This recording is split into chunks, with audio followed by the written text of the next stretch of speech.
2019 has been great for smartphones. We've seen a lot of releases and most of them have been pretty good. So what's the best phone for each segment? Well, that's what we're going to be taking a look at in today's video. Now, if you do end up liking what you see here, please don't forget to turn on notifications by hitting that bell icon. Hey guys, Ash here from C4E Tech and let's get this video started.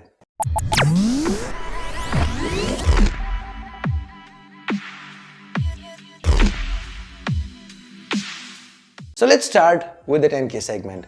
Here we have strong contenders like the Realme 5S, the Vivo U20, Redmi Note 8, the Realme 3 Pro and even Samsung's Galaxy M20. Also honorable mentions to the Zenfone Max Pro M2 as well as the Redmi Note 7S. They are a generation or two old enough, but they still deserve a mention. So what's the best option in this segment? Well, if I had to choose one, I'd go with the Redmi Note 8. It's the best all-rounder for this price. The all-glass build is great to have. The P2i coating adds to the durability factor. The Snapdragon 665 SoC keeps everything moving along quite smoothly. And we also get several nice-to-haves like microSD expansion and the IR blaster. Not to mention the cameras are pretty good here too. Now, if you're looking for something that has a bit of a stronger performance, a tougher screen, and you don't mind the use of a plastic body, then the U20 is a great choice. It is a bit more expensive though. Now moving right to the next segment, the 15K-ish price point. Again, we have a bunch of options here, the strongest contenders being the Realme 5 Pro, the Vivo Z1 Pro, the Note 8 Pro from Redmi of course, the Galaxy M30s and the Realme X2. It gets difficult to choose an outright winner here. There are basically three options for you to choose between depending on what is more important to you. The Realme X2 has the following going for it: a notched AMOLED panel, the powerful Snapdragon 730G chip, super fast 30-watt charging, that is the fastest for the segment. Now along with that, the Realme X2 also manages to bring with it several flagship grade features like portrait mode for video as well as a super steady mode. The second option is the Redmi Note 8 Pro. It's got the fastest gaming chip under not just 15K but 20,000 rupees.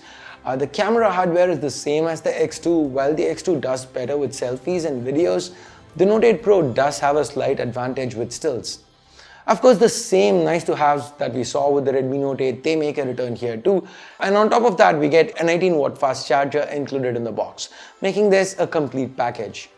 But let's say you're not concerned about the looks of your phone or how many cameras are present on it. Well, in that case, we still have the Poco F1 at 15,000 rupees, the Snapdragon 845. It's still a pretty solid deal. Okay, now coming to the 30,000 rupee price point, again, there are a ton of options. The Asus 6Z, the Realme X2 Pro, the Oppo Reno 2Z, they're all pretty decent options. The K20 Pro is what you should be looking at if you're on a tight budget. For 26,000 rupees, you'd be getting a full screen AMOLED panel with that pop-up camera, a Snapdragon 855 chip, and a very capable set of cameras. When it comes to price to performance, the K20 Pro just cannot be beat here. That being said, if you're fine splurging a little bit more, the X2 Pro from Realme at 30,000 rupees is the winner for this category. We've got the faster UFS 3.0 storage, the higher clocked 855 Plus chip, insane 50-watt SuperBoost charging. I mean, that can actually get the phone from 0 to 100 in just 31 minutes. And not to mention a quad camera setup that has a huge edge over the camera setup on the K20 Pro. The Realme X2 Pro is the better phone in almost every category, right from the dual speakers to the faster fingerprint scanner to the specs inside. In fact, other than that full screen versus notched panel argument, the K20 Pro has no other advantage over the X2 Pro. Personally, having used both, I'd rather opt for the 90Hz refresh than the full screen display. But that's my personal preference. Any which ways, for all these that the X2 Pro has to offer, you're gonna have to pay 4,000 rupees more. And like I said, unless you are on a super tight budget, the X2 Pro is gonna have to be the pick. Now moving to the 40,000 rupee segment, we have two real contenders here, the OnePlus 7T and the Asus ROG Phone 2. We have a few honorable mentions in the form of the G8S ThinQ from LG and the Galaxy S9 Plus. These are offerings from tier 1 companies and they can't compete with the top two contenders. They're pretty decent phones though in their own right. Now, I've consciously chosen to ignore the Huawei phones in this range since I can't really advise buying Huawei at this point, given the lack of clarity about Huawei's future. They've been super silent in India for now. So if you're looking for a performance monster, then the ROG Phone 2 is the phone for you.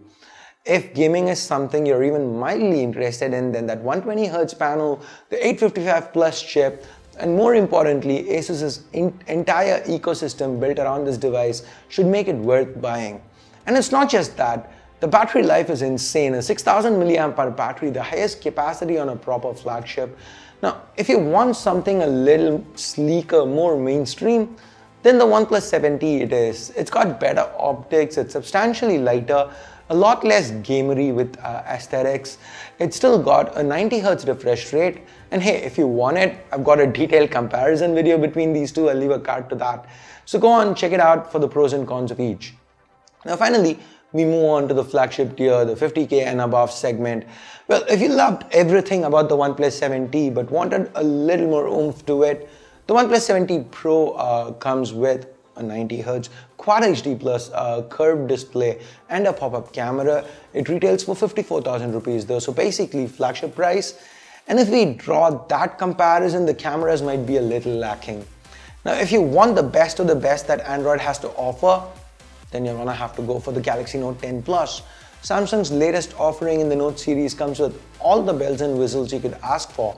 Quad cameras to the back, a curved punch hole display, and of course the S Pen. Now this is gonna be pricey at 80,000 rupees, but if you love the Note 10 Plus but want something smaller, a little more pocketable, and a little cheaper, then the Note 10 is a viable option at 70,000 rupees. It's got almost all the features of its larger sibling.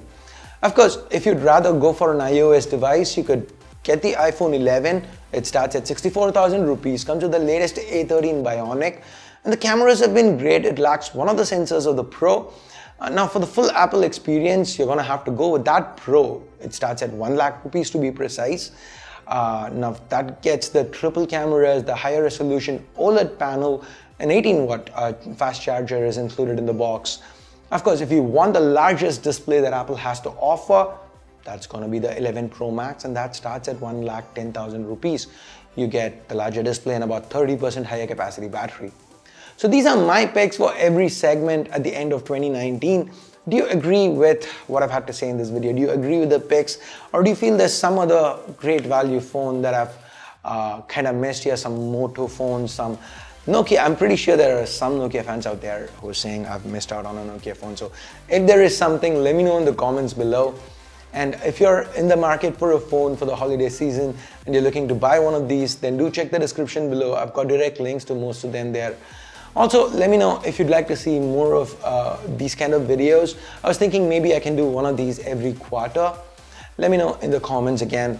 So I guess that's pretty much it. Give this video a thumbs up, thumbs down based on whatever you felt about it. Subscribe, turn on notifications by hitting that bell icon if you haven't yet. Thanks a lot for watching. Till next time, my name's Ash. You've been watching C4 Retech, and I'm signing off for now. You guys have a great day. Bye-bye.